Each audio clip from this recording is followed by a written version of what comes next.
Cette bombe qui court, nous écartelés. Frères, je t'écris au pluriel. Nous avons aujourd'hui 10 ans tous les deux. Toi, effacé quelque part sous terre, moi, plombé de souvenirs, telle une tombe ambulante marchant vers le soleil. Je ne sais comment t'écrire. Ma mémoire tremble au bout de mes doigts, ne sachant toujours pas comment répondre à tes cris. C'était trop calme ce jour-là pour offrir au monde ce spectacle.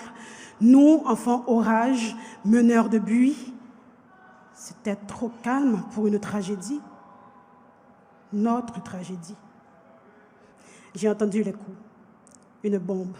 Oui, d'abord une bombe qui explose au loin, puis gonfle, gronde, fonce sur moi à toute allure, à tout ébranler. Le sol glisse sous mes pieds, mon corps bascule dans le vide, des murs se referment sur moi. Dehors, à hauteur des vagues de poussière, la ville roule sur elle-même dans une cacophonie de cris, de pleurs. Le monde entier se rassemble dans nos gorges nues. Le rideau s'est levé. Je te vois. Tu es suspendu là-haut dans le vide, cloué entre deux étages qui s'embrassent, si fort à t'éclater le ventre. Un maquillage terrifiant te mange le visage. Ton crâne est ouvert. C'est une bouillie grise brassée dans du sang. Tes yeux te tombent de la tête et ils refusent de se fermer. Je te vois. Tes blessures, tes poumons transpercés, tes jambes sont coincées sous un pan de mur. Tu te bats à les libérer du reste de ton corps. Tu te bats à les libérer du reste de ton corps. Ta bouche n'est plus à la même place. C'est un énorme trou rouge, mais tu chantes. Tu chantes, frère. Tu supplies le ciel de te donner une dernière chance.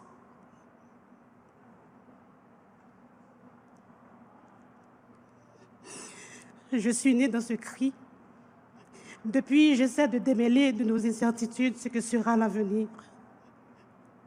Frère, je te porte en moi comme un chaos silencieux. Nos quotidiens ont encore l'odeur des débris de ton corps pourrissant au soleil. J'ignore comment épeler ma ville. Ma ville, elle me pèse sur le dos, nous oblige tous les jours à vivre la queue basse. Je ne sais plus porter ma ville. Elle trébuche, je tombe, une goutte de pluie m'inonde. La ville s'allonge la nuit sur mes rêves et se réveille à l'aube de mon corps. J'ai le sommeil absent, je marche dans ma tête derrière mes yeux fermés. J'allonge mes pas pour inventer les chemins. Le soleil pour drapeau, pour patrie, une plaie rouge à la place du cœur. J'ai pour mémoire nos rises effacées, nos enfances détruites. Tout est à terre. 35 secondes n'ont pas suffi à faire tomber les murs. Le peur reste de voir le sol s'ouvrir sous nos pieds. Nous dansons encore sur nos failles. On se nourrit de nos propres douleurs. Toujours une catastrophe pour nous voler la peau. Nous, trop habitués à être nus. Frères, ici, on meurt tous les jours dans un sourire. Je t'aime. Il faudra apprendre à se le dire, comme il faudra apprendre à se regarder, redessiner l'avenir au-delà de nos yeux brouillés. Nous, dépossédés, on nous tend à main crevée, nous les façonnons au quotidien à la dimension de nos écarts. Il faut sortir de l'urgence, corriger l'histoire, se prendre la main, marcher de la dignité. Il faut pouvoir rallumer la lumière, bâtir sur le cœur des consciences collectives. Aujourd'hui, nous avons 10 ans tous les deux. 10 ans depuis que le rideau s'est levé pour prouver qu'il n'y a ni noir, ni clair, ni blanc, ni gens d'en haut, ni gens d'en bas. 10 ans depuis que le rideau s'est levé pour rappeler qu'on est des êtres humains. Il faut revendiquer le droit d'exister. Qui est dans le mensonge? Les morts sont morts. Vivre reste un défi. Vivre là-bas, c'est une pièce aveugle, sans fenêtre.